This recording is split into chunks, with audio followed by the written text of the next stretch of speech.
Hello there, this is Darth Melvin, leader of the Knights of Melvin. In the last video, I classified the Star Wars fandom. I suggest checking that out for further context to this video. I've been on YouTube for almost 3 years. I've called hundreds of people Disney shills, and a common defense from them is I'm misusing the term shill, insinuating I don't understand the definition. Dictionary.com, shill, a person who poses as a customer in order to decoy others into participating, as at a gambling house, auction, confidence game, etc. A person who publicizes or praises something or someone for reasons of self-interest, personal profit, or friendship or loyalty. That fits the definition. YouTubers, personal profit. People in the comments, self-interest. They want Disney to do well. Loyalty. Some of these shills are employed in some way. Shill used as a verb, to advertise or promote as or in the manner of a hustle. These are the influencers on Twitter, pushing Disney shit-ass product.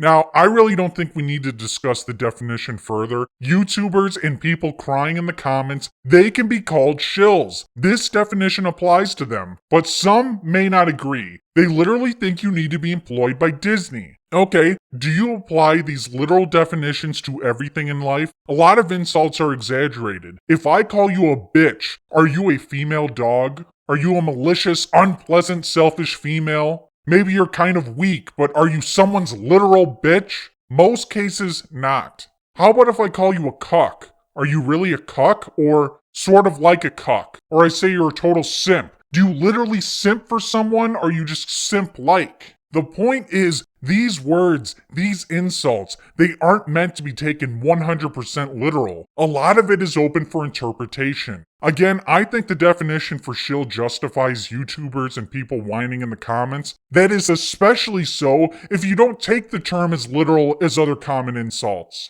Lastly on this, I don't accuse everyone of being paid by Disney. There are levels to this. Some get paid, some don't. Let's get into the Disney shill tier list.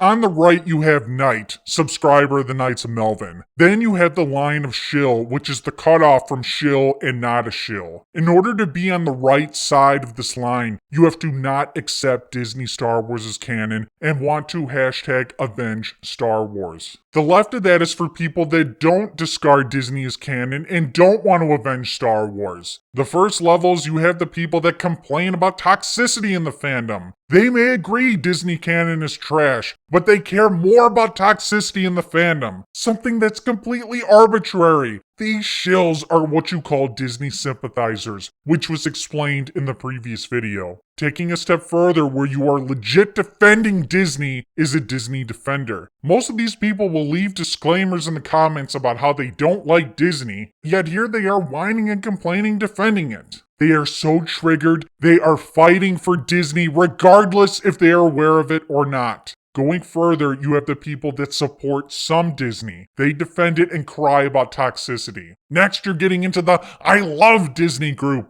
These people embrace Disney Star Wars and look forward to more of the shit that's coming out. Up until now, we are dealing with low-level shills. They defend Disney or just like Disney, and they only express this on the internet. They aren't getting paid, it's just self-interest. Now we are getting into the monetization of being a shill, a pro-Disney content creator. This is a step above the I Love Disney group because they are now making content that supports Disney. They are hoping to profit off of it, selling George Lucas and the real fans out for this Disney crap. A lot of this can be innocent. They just love Disney. They like making content. They might want to do that full time. That doesn't necessarily mean they want to be in a relationship with Disney. Leveling up is the wannabe shill. Palpamemes, for example, is a pro-Disney content creator. He has no connection with Disney, but he wants to be a shill. He's begging for it. These pro-Disney content creators, they want some of the shill life to get some money from Disney.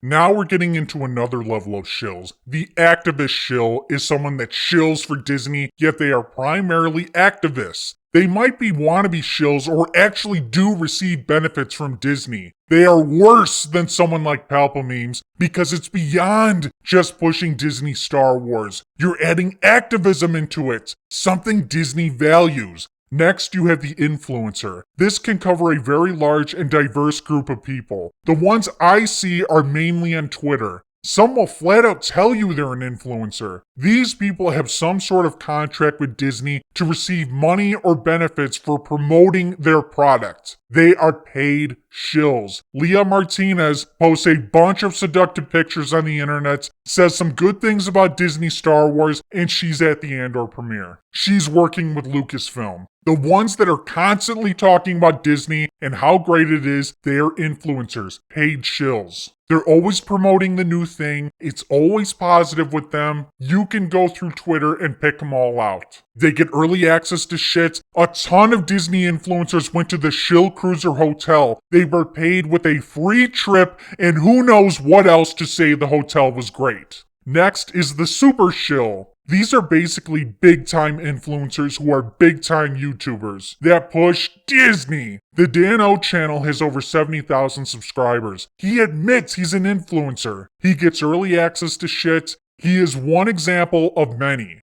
Then you have the Shill Elitist. Star Wars Sexplained. He is Disney's top Disney shill. This guy is in Disney's back pocket. He is the CNN of Star Wars. Shill elitists receive extra benefits, they're invited to premieres, and I suspect along with the super shills, they are contracted by Disney or literally a Disney employee. Exact dollar totals, I'm not aware of.